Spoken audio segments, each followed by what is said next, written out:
What's up guys, Alex and Olena here, and in this video, we spend the day visiting a few of Bangkok's most iconic sites. Our day starts off at the Icon Siam Mall.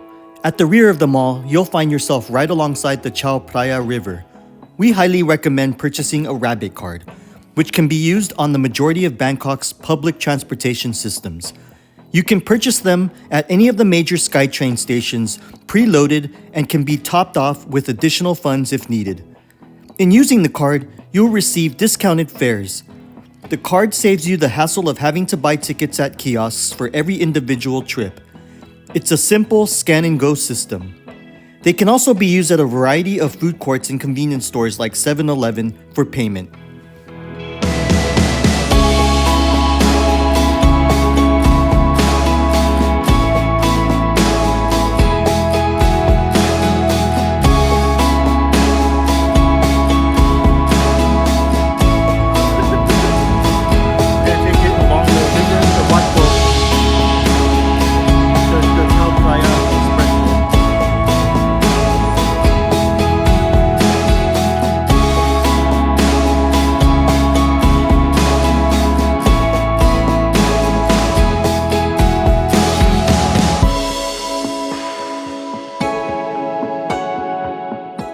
With the rabbit card, you can catch the Chao Phraya Express Boat.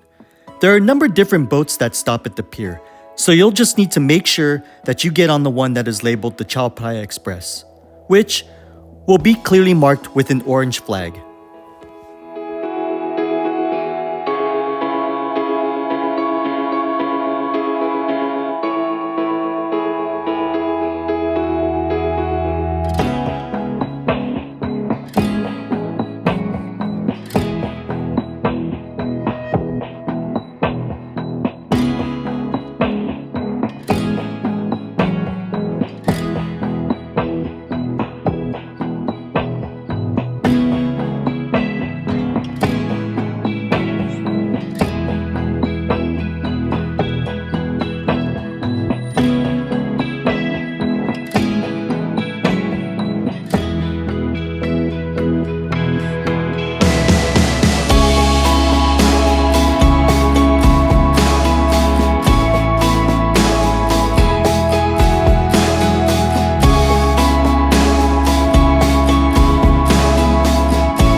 Once on the boat, the attendant will come by and you will hand over your rabbit card for them to scan.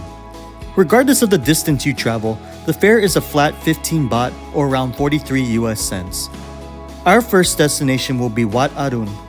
It won't be easy to miss, as you'll clearly see the temple as you get closer to the stop.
Wat Arun, also known as the Temple of Dawn, is a Buddhist temple which is derived from the Hindu god Aruna.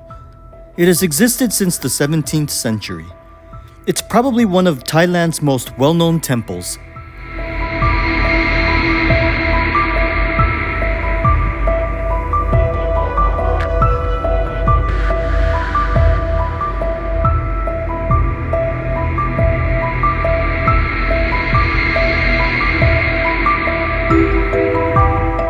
The temple itself has existed through a number of different names and dynasties dating back to the time of the Ayutthaya kingdom, when it was known as Wat Pho. Throughout its history, it has also been both restored and added to.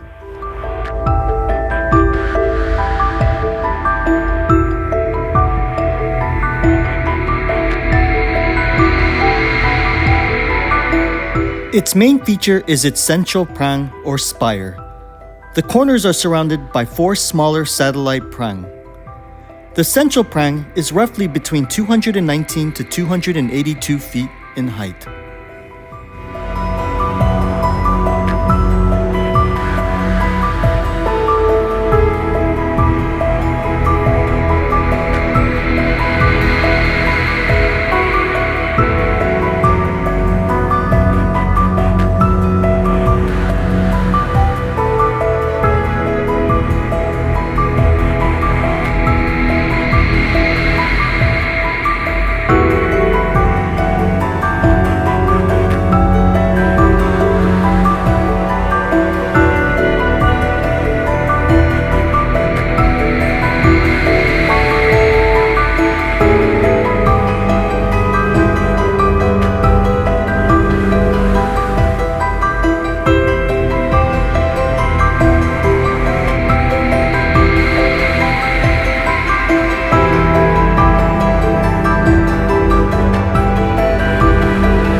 The area around the temple is also quite nice to just stroll around, as there are parks and other smaller historical monuments and statues to see.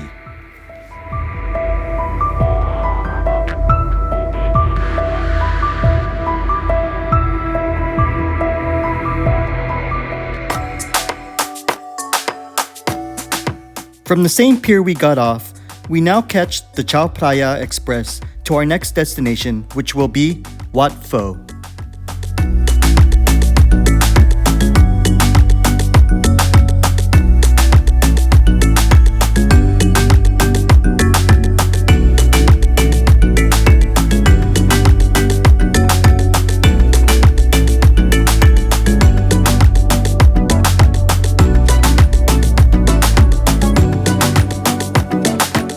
The neat thing about taking boats along the Chao Phraya River is that you get to see the hustle and bustle of what is essentially a major waterway for traffic. The stop for Wat Pho wasn't as obvious as Wat Arun, so we ended up overshooting it by a few stops and ended up at the Icon Pier, which would be for the Grand Palace.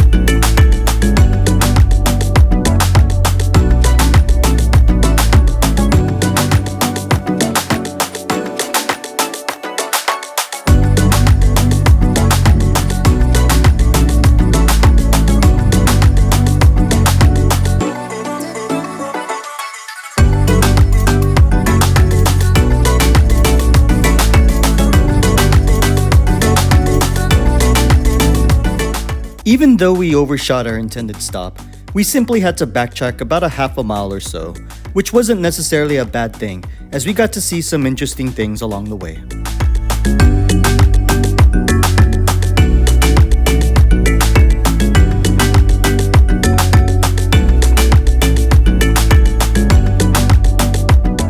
If you're wondering why we are skipping over the Grand Palace, it's simply because we had visited it already on a prior trip and did not find it to be worth a repeat.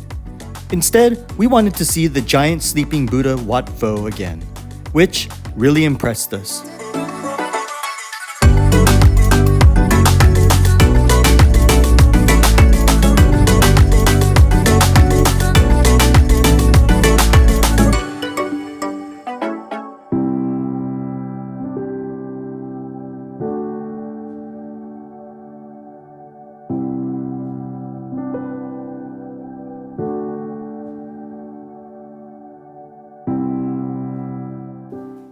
Wat Pho is basically a Buddhist temple complex, which is also known as the Temple of the Reclining Buddha. It is one of Bangkok's oldest temples and existed prior to the establishment of Bangkok. It is unknown exactly when it was built, but it is believed to be sometime between 1688 and 1703.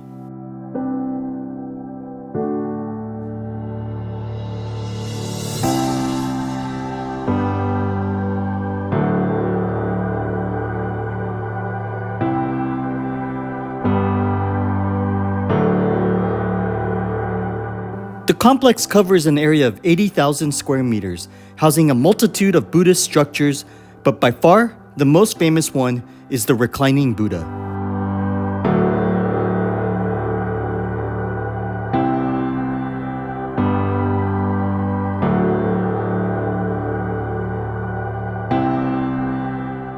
There is so much to see and take in that you could easily spend a few hours here. The only thing holding anyone back would be Bangkok's brutal heat and humidity.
Prior to entering any Buddhist temples, you will need to remove your shoes. The reclining Buddha represents the entry of Buddha into nirvana and the end of all reincarnations. The statue is 15 meters high and 46 meters in length and sits on a brick core. It is one of the largest of its kind in all of Thailand.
Taking the subway MRT over to Wat Mangkon station, we found ourselves in Chinatown.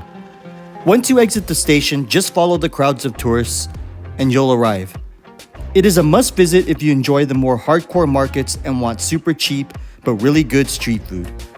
It's best to go at night when everything is lively, but unfortunately for us, it was raining, so the experience was somewhat muted.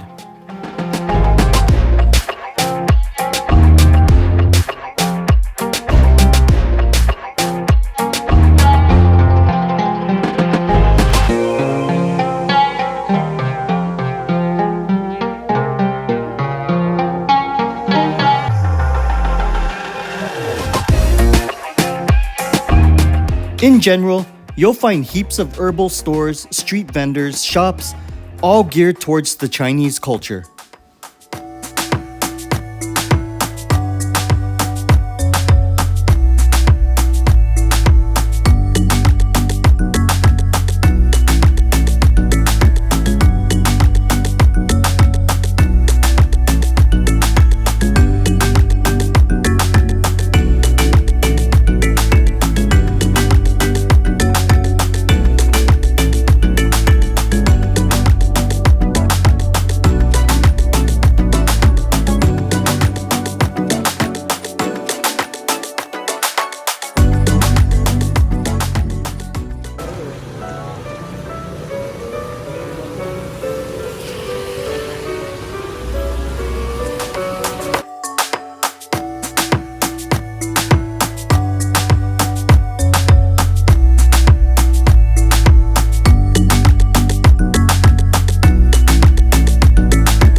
Like I said earlier, everything around here tended to be more hardcore and less tourist friendly. This bug stand had bugs that we had not seen at any of the other novelty bug stands in more touristy areas like Khao San or Sukhumvit. Just take a look at some of these bugs. None of us were brave enough that night.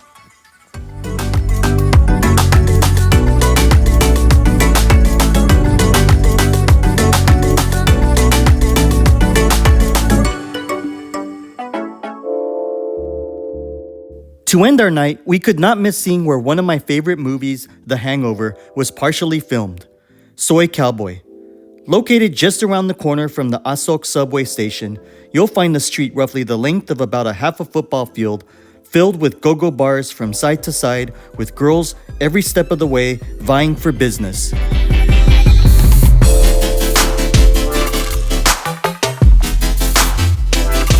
Although it caters to men, you will still find curious observers such as ourselves taking in all the crazy sights and sounds.